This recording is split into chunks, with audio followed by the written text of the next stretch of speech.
पवारांमध्ये फूट पडली। भावनिक विचार केला तर नक्कीच ही घटना वाईट आहे, पण राजकीय विचार केला तर या घटनेमुळे काहींना फायदा होईल तर काहींना तोटा होणार आहे। तोट्याचं माहीत नाही, पण सर्वात जास्त राजकीय फायदा कोणाला होणार अशी चर्चा जेव्हा होते तेव्हा मात्र लोक एकच नाव घेतात, ते नाव म्हणजे रोहित पवार। 2019 मध्ये आमदार झाल्यानंतर रोहित पवारांच्या रूपाने पवारांची तिसरी पिढी राज्याच्या राजकारणात सक्रिय झाली।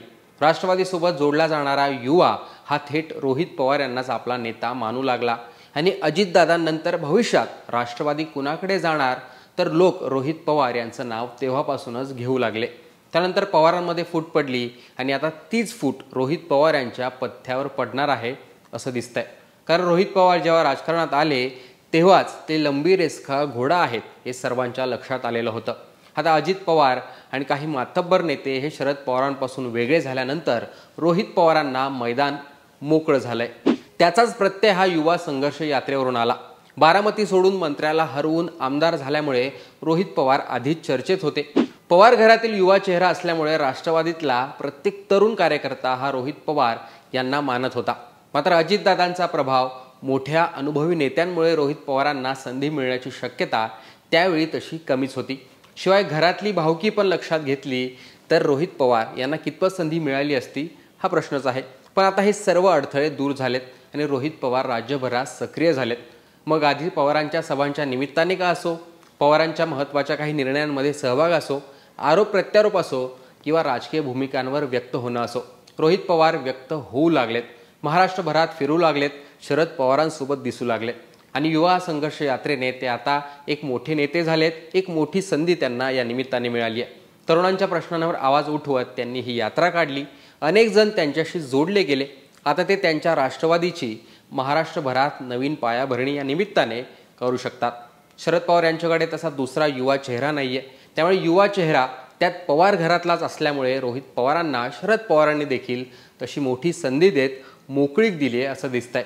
कारण रोहित पवार हे विविध मार्गाने तरुणांना पक्षासोबत जोडू शकतात आणि रोहित पवारांना हेच माहीत आहे की आज जरी पक्षाची अवस्था बिकट झाली असली तरी भविष्यात त्यांना नेतृत्व करण्याची चांगली संधी मिळणार आहे। एकीकडे रोहित पवार हे आता शरद पवारांच्या राष्ट्रवादीत दादा झालेत आणि अजित पवार हे जसे शरद पवारांसाठी होते तीच जागा घेण्याचा प्रयत्न रोहित पवार यांच्याकडून सुरू आहे हे लक्षात येत आहे। मात्र दुसरीकडे अजित पवार हे 40च्या आसपास आमदार घेऊन शरद पवारांपासून वेगळे झाले। मातब्बर चेहरे त्यांच्या सोबत गेलेत। एक प्रकारे शरद पवारांच्या नेहमीच्या राजकारणातून आणि दबावातून त्यांनीही बाजूला होत आपल्यासाठी मैदान मोकळं करून घेतलं।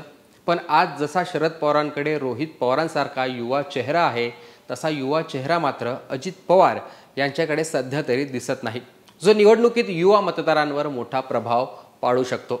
साहजिकच आहे, पार्थ पवार हेच त्यांचा युवा चेहरा असू शकतात, पण ते अद्यापही म्हणावे तसे राजकारणात सक्रिय दिसत नाहीत, समोर येत नाहीयेत आणि त्यांचा प्रभावही तितकासा दिसून येत नाही। त्यामुळे एकीकडे एका काकाला पुतण्याने धक्का दिला असला तरी आणखीन एक पुतण्या म्हणजेच रोहित पवार हे त्यांच्या काकांना म्हणजे अजित पवारांना पुढच्या काळात धक्का देण्याची तयारी करतायत हे दिसून येतंय आणि ही तयारी जोरदार आहे। त्यामुळे अजित पवारांना सुद्धा एक आक्रमक युवा चेहरा समोर आणणं हे निवडणुकीच्या आधीच आवश्यक आहे। आता तो युवा चेहरा पार्थ पवार असतील की दुसरं कोणी ते पाहणं देखील महत्त्वाचं असेल। पण एकूणच रोहित पवार यांचं राजकारणातील वाढलेलं वजन याविषयी तुम्हाला काय वाटतं आणि ते भविष्यात अजित पवार यांची जागा घेऊ शकतात का याविषयी तुमची मतं कमेंट बॉक्समध्ये नक्की सांगा।